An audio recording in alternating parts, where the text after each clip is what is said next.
I was going to cover. If I'm ready to see so any first time show, over subscribe to your channel, comment, like, and share video for the same anymore. I was na nana yao. Will be a yukuno, I will come at Tano so. Nensemino, Mze, I am media no so a year pinso will be a cano, they were pet. Now, court case no, almost call last 2 weeks,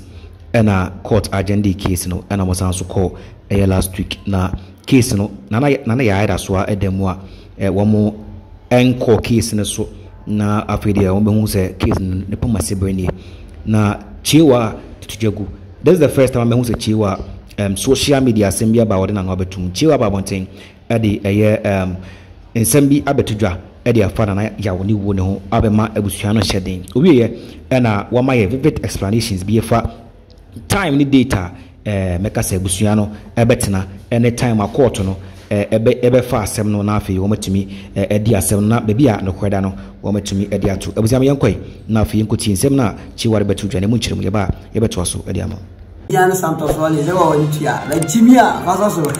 be wida dada se ko jimia ko wida dada unjimia minimia be kanfo otu fo betimi ama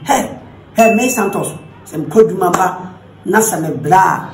na se me pese me he eye short videos mama ni ji guadia eni ba bia mo no ase me ko na makohwe otumfo ba TV ho na benya videos papa so se wo hwa na subscribe tie otumfo ba TV na subscribe so entampana no bomodi no wa share link no we share link na wo bi su benya no so ahwe me mana na yaw abusua yakọ o maame me ma yakọ wate kwa kuma to yem na mama Ghana manyina wiasefo nyina yakọ obi anka na kuma to ne yem na polisifo o mu gusu ye hwehwemu na me jimi di se baby bia da ye mu egine kum na yawo no a polisifo na se siya defo ne ye fertilization e wo ho ne se siya defo e ba wo a ana o mu ba be ye fertilization wo baby a uhu wo no o mu ye hwehwemu pa eti ma me kan kuma to yem wate obi atawachi na yawo na ewuo no ati nipa nsum ati Ghana menyina nsum na busuafo ya na se na ya maame eti aposifo no mugusu ye hwehwemu pa eti ma me kan kuma to yem wate Ghana mara wa ha na se Ghana mara nwewo a anasa aposifo nchewo a wo se Ghana aposifo nye wo madwuma yie ese mele na diwa na be hu se semra wo Ghana yes na wo mu ye hwehwemu pa to bia nka na komanto ne yam hwe se wo ba na wo ba efra ka che se maame po komanto yam na samena si baby ya na adwuma me ye no etimi koyie maame a maame me ye wo yama iti sa akwala ne sha maame bo anaso oba ehya o maame bo a se ya na kire se maame na bre iti baby koswa asese o maame ni hu wo hya maame ne bo ne maame ne yawa wo di bia no na kuma eto ne yam ebini na yawo na ne yahu se o maame woni bi o maame atete wo mo wode ohia wode kom ahwa wo mama wo nyinia baby ekeka kwa no ene me fifiri ba epiepie ba kese so wo maame akoma ye eto ne yam na fofi anto ata ene wadwane abamo ama hwe na yaw bosha wo sha wo maame no antimi enimu bosha so wo sha wo maame no so wo hwe internet wo hwe ahoma afidie so na hwe akwala no ne nkeka ho hwe interview wo ye hwe nwuma obo meji tum se o maame bosha no enka bebem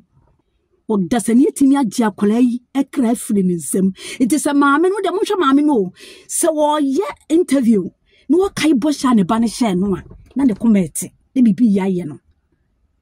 enti maame eya pa so wo banya kromfo ni yeso wa ye kromfo ni ye chi akore ya bu ne kuni kwa obatai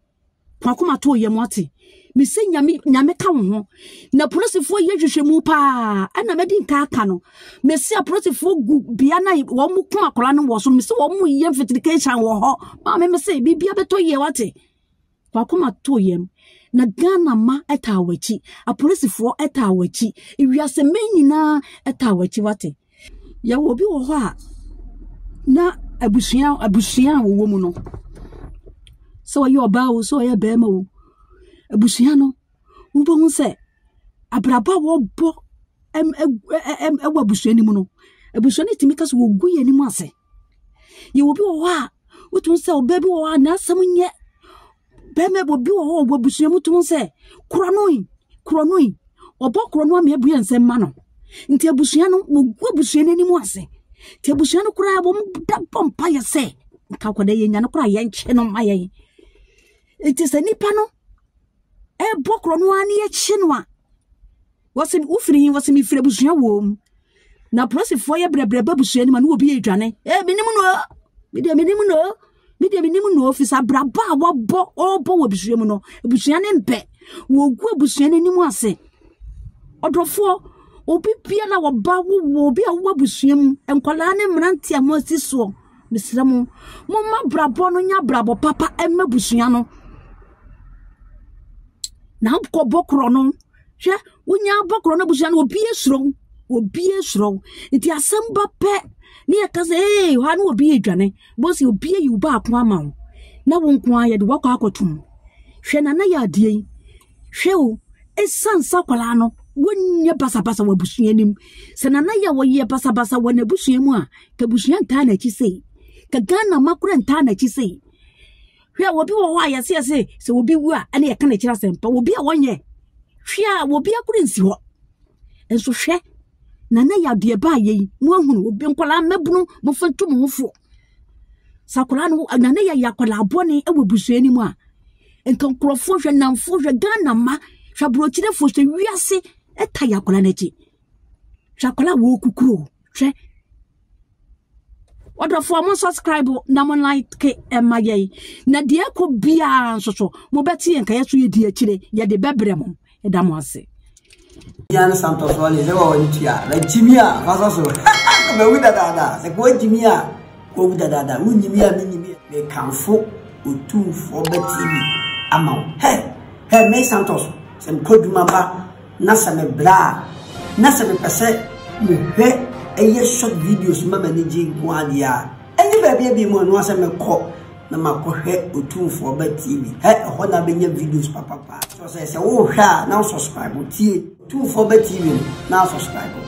so entampana no bomodi no wa share link no we share link na na we su enya no so ahwe